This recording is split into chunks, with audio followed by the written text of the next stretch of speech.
Hi, welcome back to my channel. My name is Terry, and in this video I'm going to talk to you about the next book I'm going to do with A Catholic Reads. Later this year I'll finish up the series on the Mormon stuff, but I think I want to do a short series on this. This is the Unaltered Augsburg Confession. It's a Lutheran book. This one is published by Northwest Publishing, which is the publishing company for the Wisconsin Evangelical Lutheran Synod, which is one of the more conservative Lutheran denominations in the United States. This book is about 36 pages. I don't know how many videos I'll do on this, but I'm not going to go through every single thing in the Augsburg Confession. But what the Augsburg Confession is it is an explanation from the 1500s written by Philip Melanchthon of what Lutherans believe. And if I remember right, it was written to a political leader at the time, because it's been a long time since I've read the Augsburg Confession. Let's see. Who was it written to? Oh, it was written to Emperor Charles V in 1530 as a way to explain to him what Lutherans believe, because there were problems popping up, and the emperor, I think, wanted an explanation of what Lutherans believed so he could make a decision of how to deal with whatever the problem was. There is a historical introduction in here, by the way.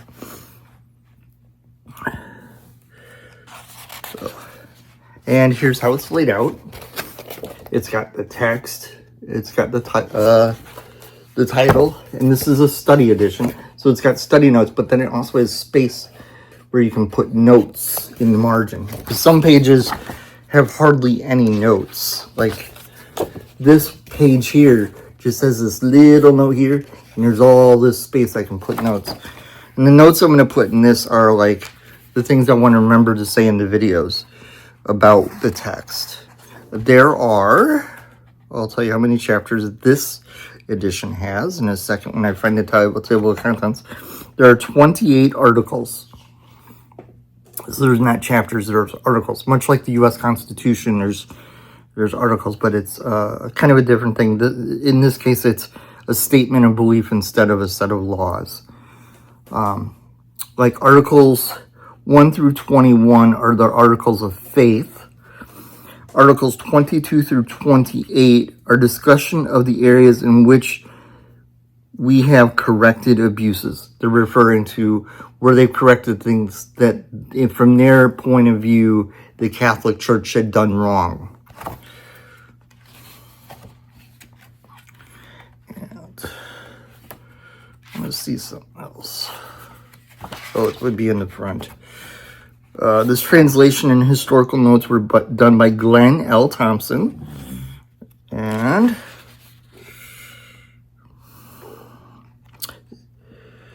printed in the United States of America. This is a 6th printing, printed in 2021.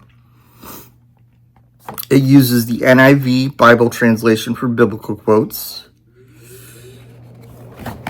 And let's see, is there any other details about this that I need to say in this introductory video?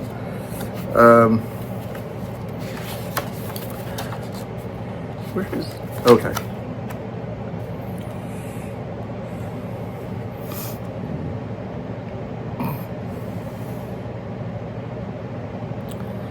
There are other editions of the Augsburg Confession that were written during Philip Melanchthon's life that he revised. But this is the first one he came out with, and this is what the more conservative Lutherans today feel is the correct version to use, because the later versions, Melanchthon tried to make the text easier to understand, but he also tried to write it in such a way to try and bring some unity among Protestants, from my understanding, and there were people kind of against that.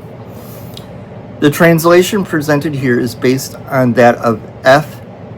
Bente and W.H.T. Dow, published in 1921 in the Concordia Trigolata, which is a version of the Book of Concord that's in 3 languages: English, Latin, and German. I think German is the third one. Our version attempts to update the English and simplify it for general congregational use. Marginal notes have been added to explain the technical terms, proper names, and historical references. The sentence numbering of the Trigolata has been retained for easy reference. So they made this one for use in congregations for being able to educate Lutherans on what their historic beliefs are. It's got marginal notes that will help people understand the technical terms, who the people are that are mentioned, and historical events that are mentioned. And it's an update of the English text from the Concordia Trigolata, which was that 3-language version of the Book of Concord. So that'll be interesting. So starting on Saturday, I will be doing a series of a Catholic reads the Augsburg Confession.